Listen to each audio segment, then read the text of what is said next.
what's up? Welcome to my channel. Ngayon ay magpapalit tayo ng muffler dito sa ating CBR 150R.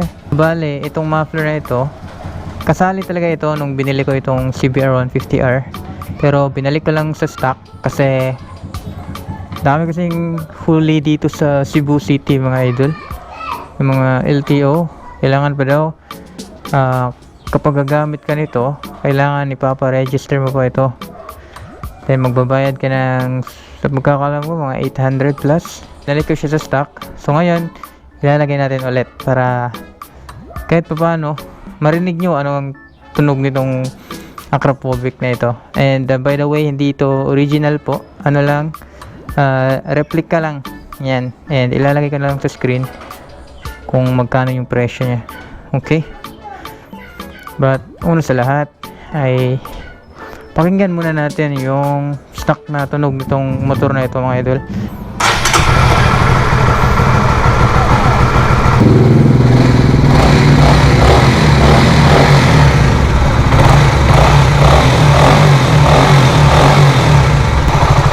Mahina talaga yung tunog niya.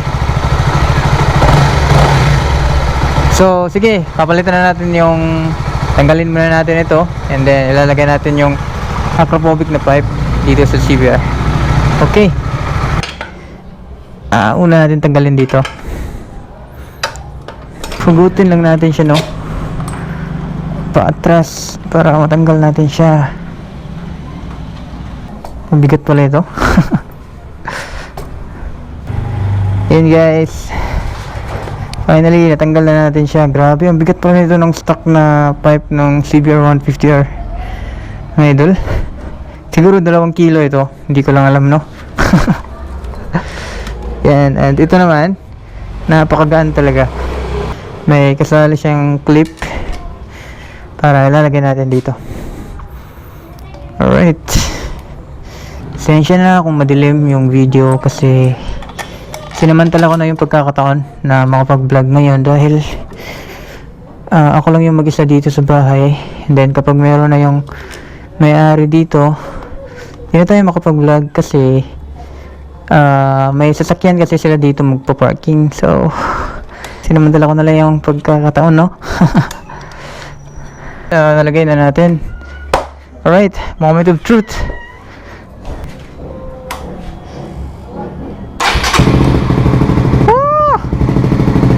Grabe.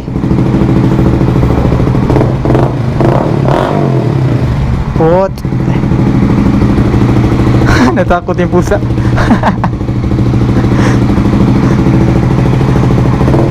Hey God, look me.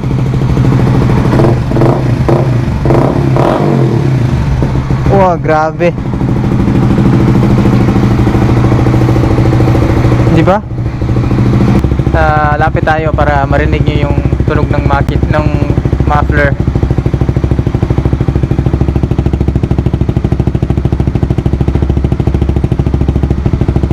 Diba? Tingin ko buo naman yung kanyang tunog niya.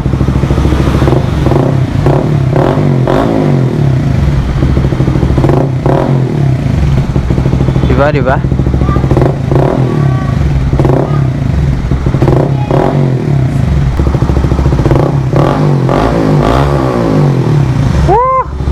Grabe.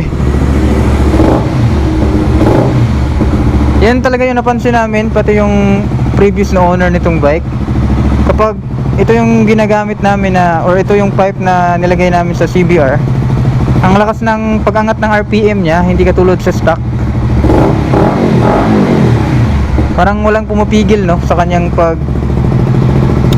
pag-rev.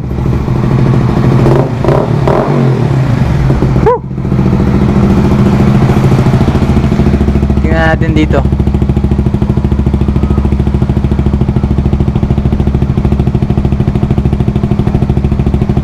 Di ba?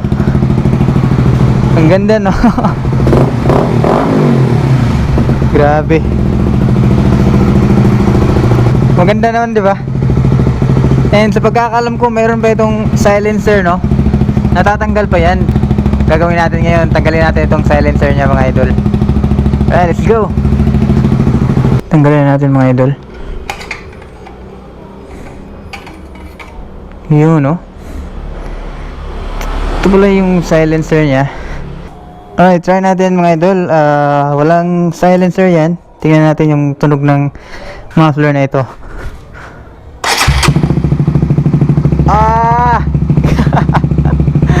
Grabe. Parang kumakabog yung dibdib ko. Ah!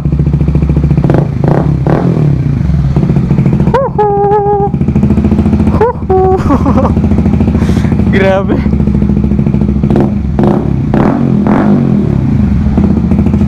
Wow. Grabe, Choy.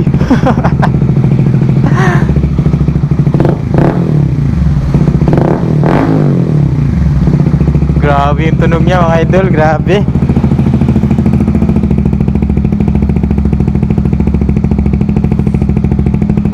Grabe ang buo ng tunog niya.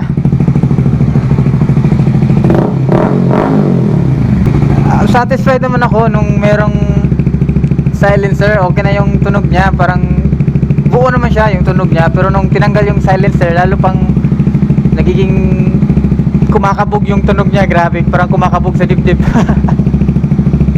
Grabe, pastigan eh. Pero yun nga lang, no, dito sa Cebu City kasi mga idol, kailangan mo pa ipa-register ito para magiging legal ka na sa paggamit itong pipe sa mga checkpoint, sa daan. So grabe guys, grabe. Pero yun nga, no, babalik ko rin ito sa stock kasi para iwas huli tayo. Tatapusin ko na itong video dito and grabe. And thank you for watching this video guys. Don't forget to like and subscribe. See you in the next one po. Ingat.